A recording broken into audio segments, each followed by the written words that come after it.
trouve la musique partout. On est obligé de l'entendre dans tous les lieux, chez nous, chez les voisins, au travail, dans les centres commerciaux, dans les taxiphones, dans les gares, dans les marchés, dans les rues. On voit des gens dans leur voiture, ils mettent le son à fond. Dans leur maison, pareil. Parfois, dans les transports, on a des gens ivres qui rentrent avec des guitares ou des instruments de musique et se mettent à chanter. Et malheureusement, il est très difficile aujourd'hui de s'en préserver tellement elle s'est propagée.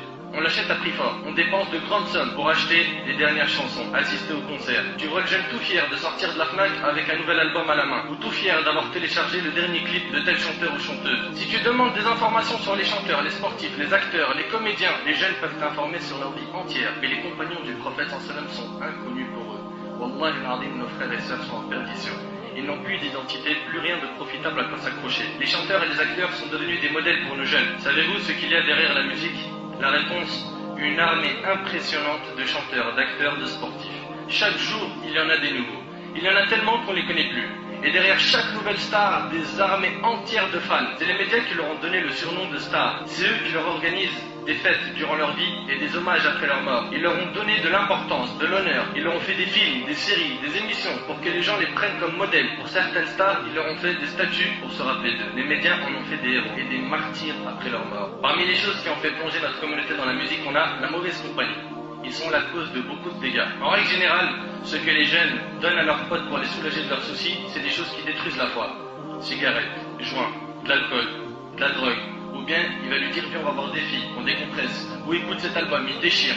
Mon frère, ma soeur, ce genre d'ami va te perdre, éloigne-toi de lui. Wallah, j'ai connu des frères, c'était des frères, masha'Allah. Wallah al-azim. Ils venaient avec nous dans la mosquée, ils faisaient la salat. Et d'un seul coup, je le vois plus. Disparition. Et il avait la barbe, mashallah, il portait la sunna extérieure et tout. Il n'y a plus rien. Mais qu'est-ce qui s'est passé? Après, t'as vu, maintenant, je fais des clips. Et ça, et la mosquée, c'est pas compatible. La musique détourne de la religion. Éloigne de la religion. Ils vont plus à la mosquée, ils ne veulent plus entendre de rappel, ni même écouter du Coran. Sachez qu'il y a deux amours qui ne se réunissent point dans un seul cœur. L'amour de la parole d'Allah et la parole du diable. Regardons ensemble ce que disent les chansons et comment elles font l'apologie du haram et dénigrent la religion. Il y en a un, je ne citerai pas de nom de chanteur, c'est pas utile. Il dit, gros numéro 10, avant qu'Iblis ne me choisisse. Prie pour que les rivières du Styx, l'enfer, se refroidissent. Quelle vérité il y a dans tout ça? L'autre il dit, arrête de nous casser les, je dirais rien, avec ta religion. Fais-moi voir tes photos souvenirs du paradis. Regarde un peu ce qu'ils écoutent les gens. Ou l'autre il dit, le ciel ne répond pas. Shaitan a fait le premier pas. Les traîtres et ma chaîne en roro me tirent vers le bas. C'est ça la vérité? C'est un truc de ouf. L'autre il dit, mon Dieu, si tu es là, fais-nous signe. Lui carrément il vient te faire douter sur la croyance. Hein? Mon Dieu, si tu es là, fais-nous signe. C'est le diable qui l'emporte au paradis. Chez lui, c'est le diable qui l'emporte au paradis. L'avenir est incertain. Et après, regarde la surprise, c'est parce qu'on danse avec le diable. Masha'Allah.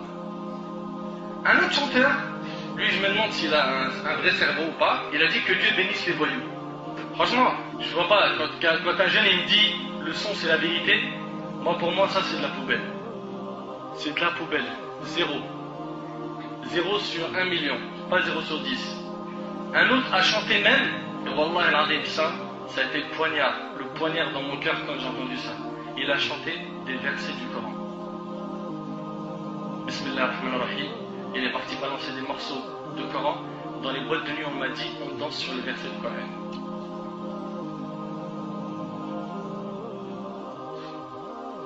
Danser sur le Coran.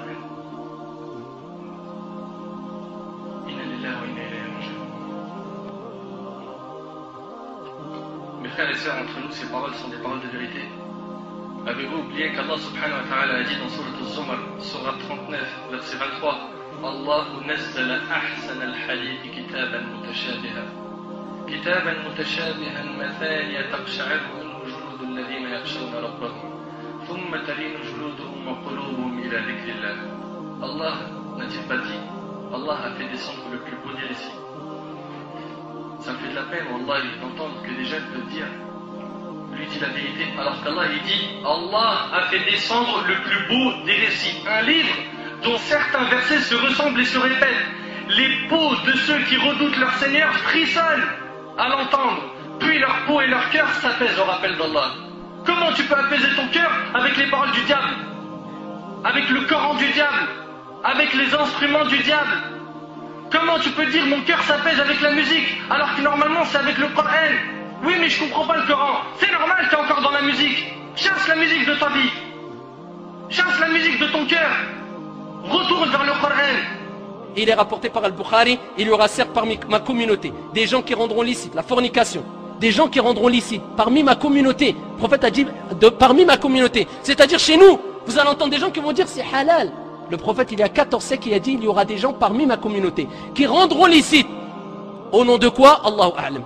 Qui rendront licite. Qu'est-ce qu'ils rendront licite? La fornication, la soie, le vin et les instruments de musique. Tous les instruments de musique. Après on s'étonne. Pourquoi on est humilié? Et quand tu parles de musique, ah c'est rien ça. C'est grave, ya akhi al-karim. Il y a des choses qui nous paraissent vaines ou sans importance, alors qu'auprès d'Allah ils sont graves. Frères et sœurs, la communauté a besoin de vous. On veut que vous soyez comme les compagnons du prophète sallam, que vos cœurs soient attachés au Coran, à la prière, aux adorations. Mes frères et sœurs, éloignez-vous de ces chanteurs et de ces chansons qui ne font que d'appeler à la perversité, à la vulgarité, au sexe, etc. Repentez-vous, tous, ô vous les chanteurs, et vous qui vendez de la musique avant qu'il ne soit trop tard, car après la mort, on n'a pas de deuxième chance. Le prophète a dit que chacun mourra dans la situation, ou plutôt ressuscitera dans la situation dans laquelle il est mort. Donc maintenant, à toi de te poser la question avec toute sincérité. Est-ce que tu n'auras pas honte de ressusciter devant Allah subhanahu wa ta'ala alors qu'Allah azza wa jal t'a fait mourir et tu écoutais de la musique? Est-ce que tu n'auras pas honte de ressusciter auprès d'Allah azza wa jal en écoutant de la musique? Tu écoutes de la musique et Allah azza wa jal te voit devant lui. Est-ce que tu n'auras pas honte de te trouver dans cette situation? Si après tous ces avertissements et ces preuves, vous préférez la voix du diable, le Coran du diable qui est la musique, sachez que le jour du jugement sera pour vous un jour de tristesse, de peine, de regret, de souffrance. Le seul problème, c'est que ce jour-là, il n'y a pas de deuxième chance ni de rattrapage.